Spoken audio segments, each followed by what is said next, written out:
everyone. Welcome to social class. Today let me learn a new lesson of history of 6th standard. The lesson name is the culture of the Vedic period. So in this lesson, importantly we are going to learn about pre-Vedic period and post-Vedic period. So under pre-Vedic period, we will come to know about social life, the position of women, economic life, political life and also religious life. So in post-Vedic period, the political changes we can see, social changes, religious life and also about epics. So let me go to lesson now. With the arrival of the Aryans race, which was originally from Central Asia, a new culture emerged in India. So when Aryans came to our India, originally they came from Central Asia. That time what happened? New culture has emerged in our India. This is called the Vedic culture of the plains of a river Saraswati and later in the plains of river Gangas. So here when Aryans came to our India, that time a new culture has emerged and it is known as Vedic culture, where it was started in the plains of river Saraswati and also river Ganga. The period in which the Vedic literature was formed is called the Vedic period. So where we can see the literature, in which period? In the Vedic period. It is known as a Vedic period. So all of you know about the Vedas, I think. How many Vedas are there? Totally 4 Vedas. Which are there? Rig Veda, Yajur Veda, Sama Veda and also Atharva Veda. So there are totally 4 Vedas. First one is Rig Veda, Sama Veda,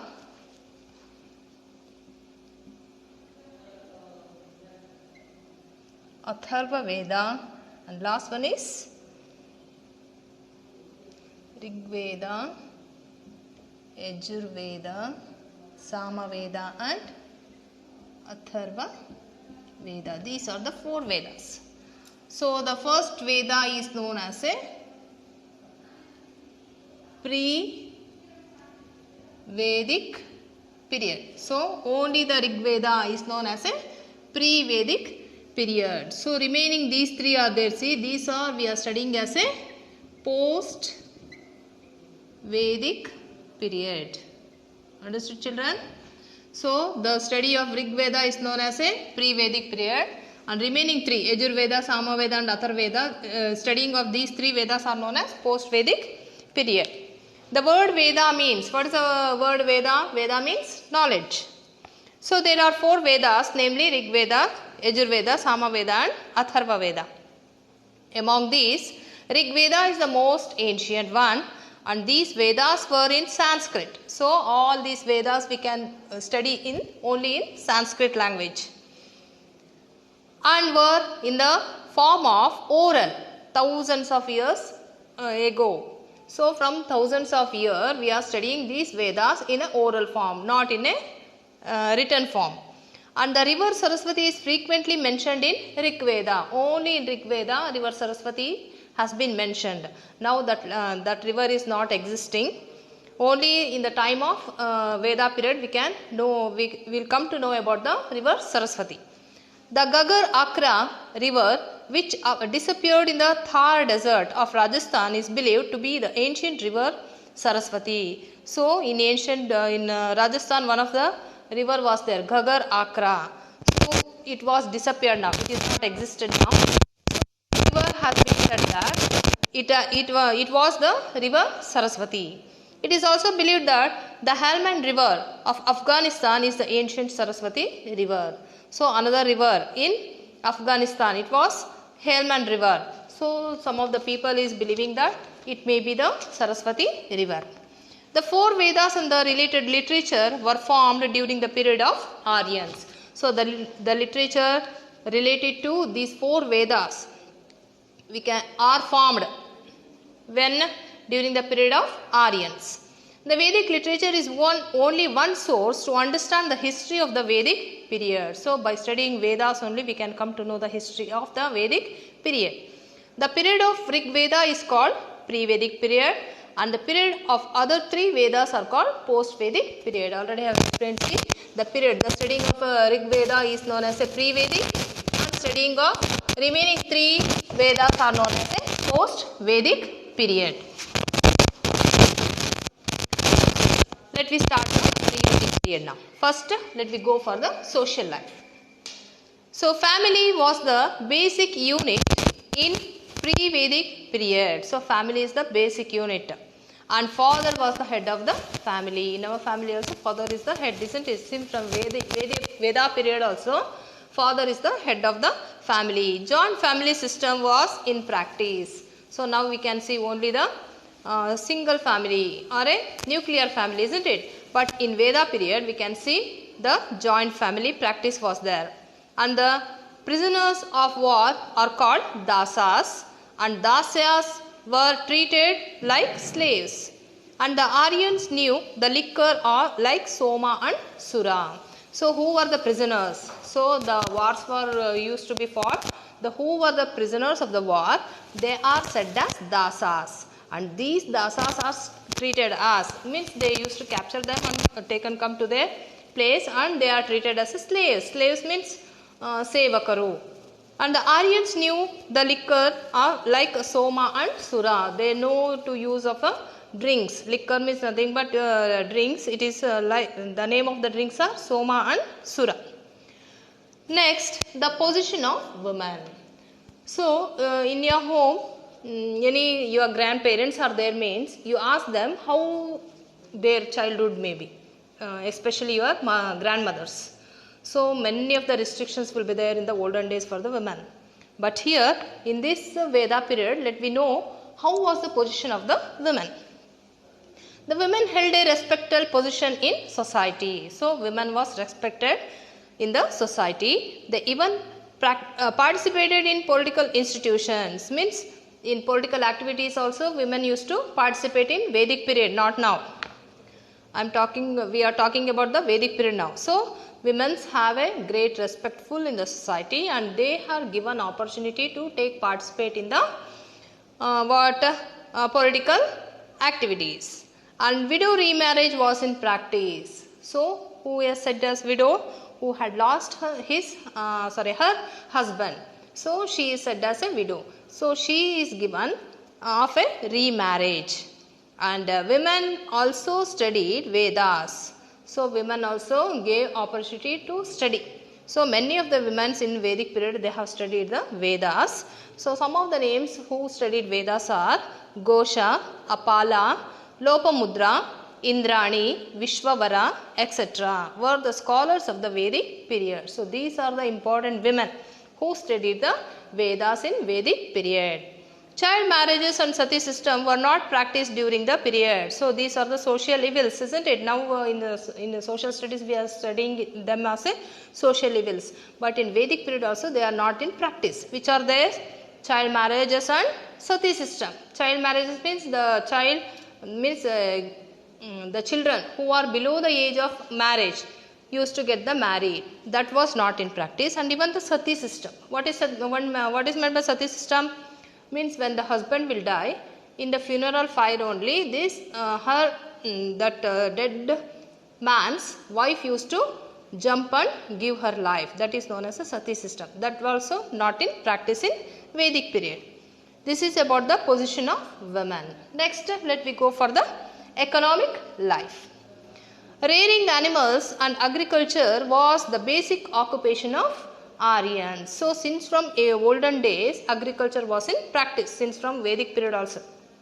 So rearing animals means domesticating the animals, and also agriculture was the basic occupation of the Aryans. They grew a variety of cereals, and they used barley, rice, fish and meat as their food. They used to grow many of the cereals, means kalugalu, and they used as a food they used barley. Barley is a kind of a rice, and even rice, fish and meat as their food. They knew the use of iron and other metals. So these people means the Vedic people know the use of iron and other metals, and weavers of cotton and wool, carpenters and blacksmiths, as well as potters existence. Other occupations what we can see in this period is weavers of cotton and also wool, and carpenters who will work on the wood, means wooden work, who do the wooden work are known as carpenters. Those were existed, and also the blacksmiths who will do the iron things, they are known as blacksmiths, and as well as potters who will make pots, they are also existed. These are the other occupations we can see in the Vedic period. Agriculture, medicine and priesthood were the major occupations. Another occupations what we can see, agriculture, all of we know already, and medicine means preparing of the medicine, and priesthood means what we can say, one who will perform the pujas, they are said as priesthood. They were more, and these are the other major important occupations we can see in the Vedic period. And people were allowed to choose a profession of their choice. No job restrictions were there. The people, which job they can do, they want to do, they can choose their own job.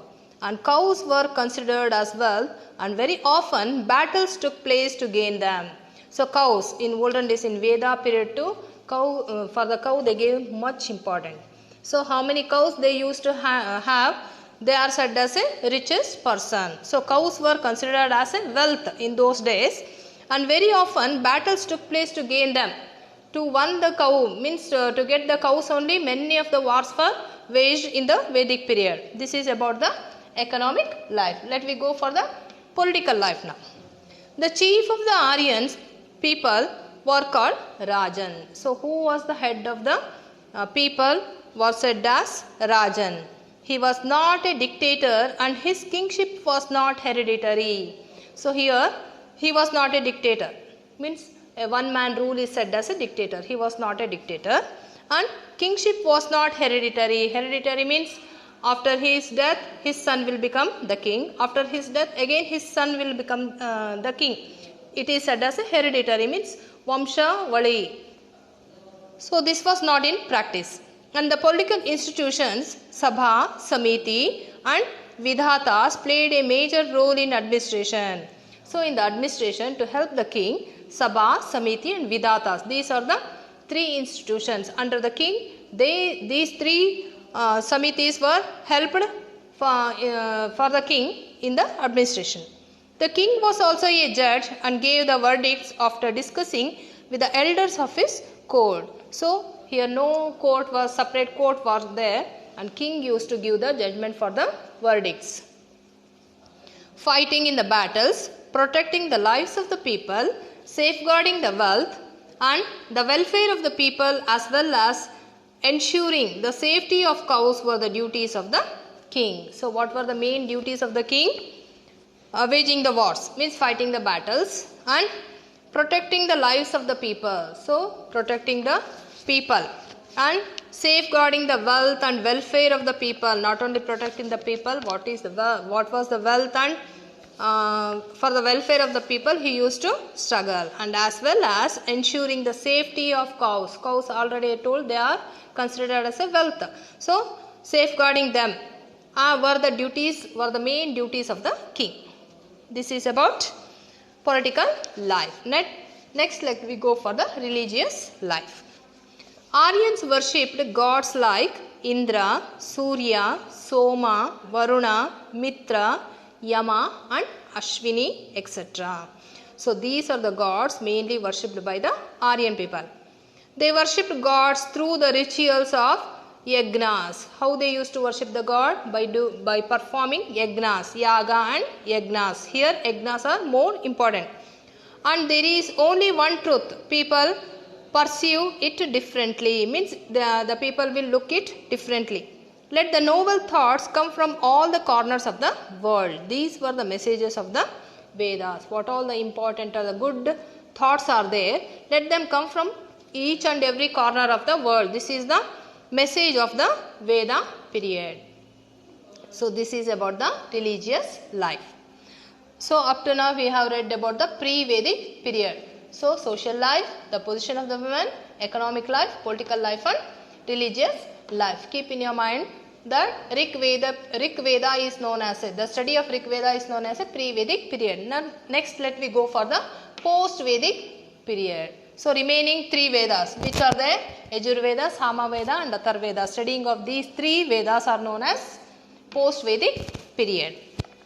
As centuries passed, centuries means 100 of years passed, the population grew in the areas of Sapta Sindhu. So how the years went off, passed, so the population also grew in the Sapta Sindhu area.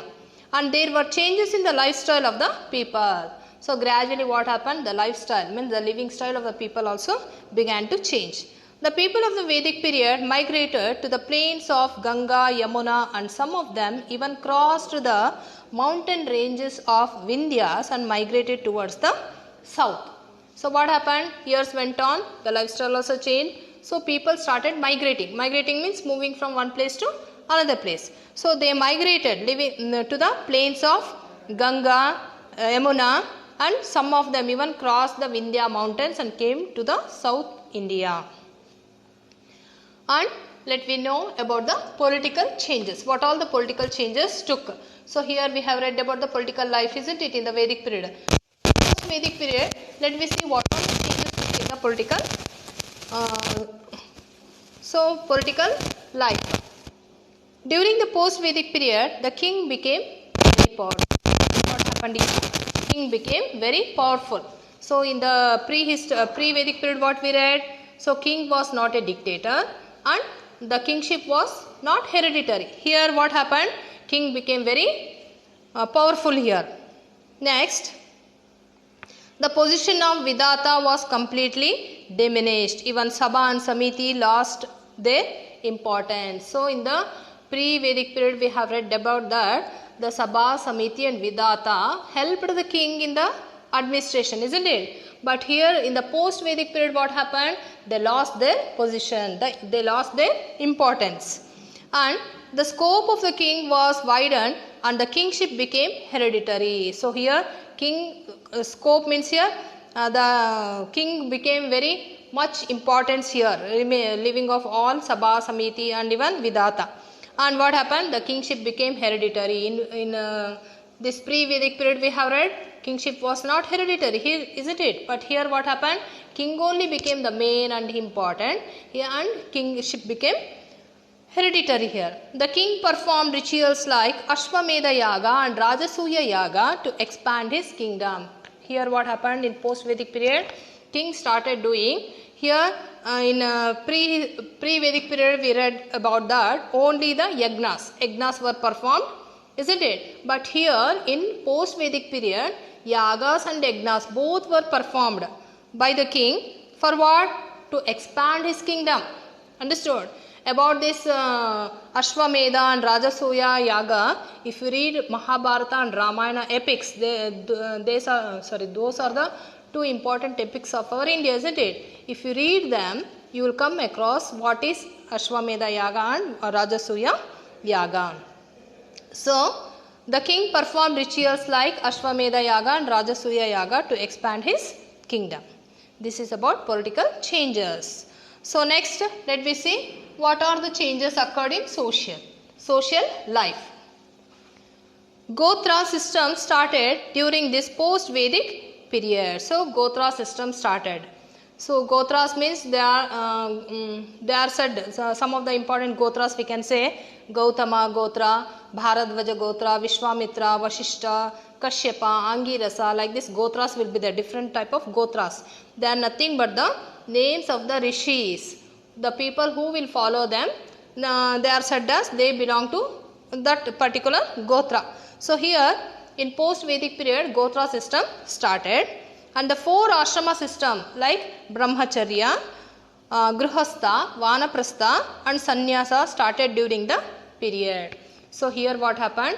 4 ashramas, Brahmacharya, Grihastha, Vanaprastha and Sannyasa. So these also started during the post-Vedic period.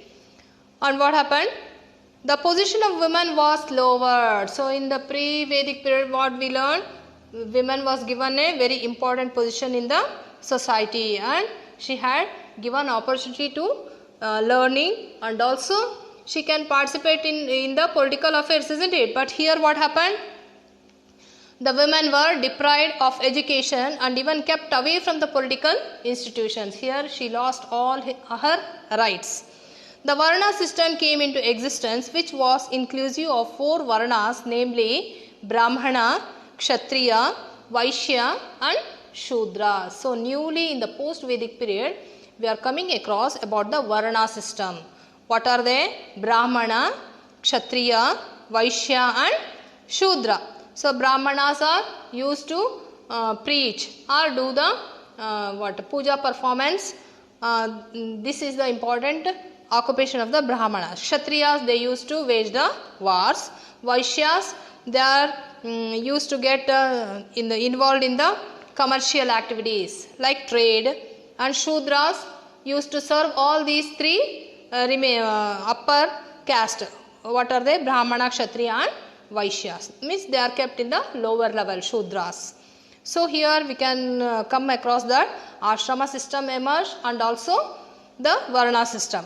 Child marriage and sati system started during this period. So in Vedic period we have learned that these 2 social evils practice was not there. But here in the post Vedic period, what happened? They started practicing of child marriage and also sati system. Polygamy started among aristocratic people, including the king. Polygamy means a man marrying more than 1 woman. So that also started during the post-Vedic period. So aristocratic means who are rich people, and even the king also used to get married more than 1 woman. So these are the changes in the social life. And next let me see the religious changes. Religious ceremonies became complex and complicated. So their religious ceremonies were very easy, means by performing only yagas, isn't it, in the pre-Vedic period. Here what happened? They became more complex. The yagas and yagnas were done frequently. Evenly they used to perform the yagas and yagnas. And offering milk, ghee and cereals to the fire during these yagnas led to the shortage of food. So frequently performing the yagas and yagnas and offering for the fire, what they will offer: milk, ghee, cereals, even gold, cloths, all they will offer. If you watch this nowadays, here and there they will be performing now. So what all the eatable things and will be there, they will be offering for the fire god. So same like that, what happened? By performing frequently the yagas and yagnas, and also by offering milk, ghee and cereals for the fire during these yagnas, led to the shortage of food. What happened? Another new conflict started here, means shortage of the food. And Brahma, Vishnu and Shiva were considered as major gods. Along with them, so Brahma, Vishnu and Shiva, they are also said as Srishti, Sthiti and Laya. So this Brahma, Vishnu and Shiva were also said as Srishti, Sthiti and Laya. These 3 were the major gods worshipped. Along with them, goddesses Lakshmi, Saraswati, Parvati and also Ganesha, Skanda. Skanda is nothing but Subramanya, and other family deities got importance. So there in the pre-Vedic period, we came across the worship of Surya, Soma, Indra, Varuna, Mitra, Yama, Ashwin, isn't it? Here in post-Vedic period, these people started worshipping of Lakshmi, Saraswati, Parvati, Ganesha, Skanda and even Vishnu, Shiva and Brahma also. So these are the religious changes we can see in the post-Vedic period. Next let me go for the epics. Epics are the important books which were written by Valmiki and also Vyasa. So Valmiki has written Ramayana and Vyasa has written Mahabharata. These are the 2 popular epics among our Indian people. and these two epics have guided the life and art of the Indian life. So all must read these books. Ramayana and Mahabharata will come across many of the things by reading these books. These are the two important epics of our India. So here in this lesson we came across the new words like sati system and also offering. Offering means giving, and sati system to enter into the fire along with the dead body of the husband. Already I explained you. So this was the lesson. So in this lesson we came to know about the pre-Vedic and post-Vedic and what are the difference between pre-Vedic period and post-Vedic period in what aspects, in social life and in a political life and also in religious life, isn't it? So how the changes all took on in these two periods. I think you have understood the lesson. Go on studying, children. Thank you.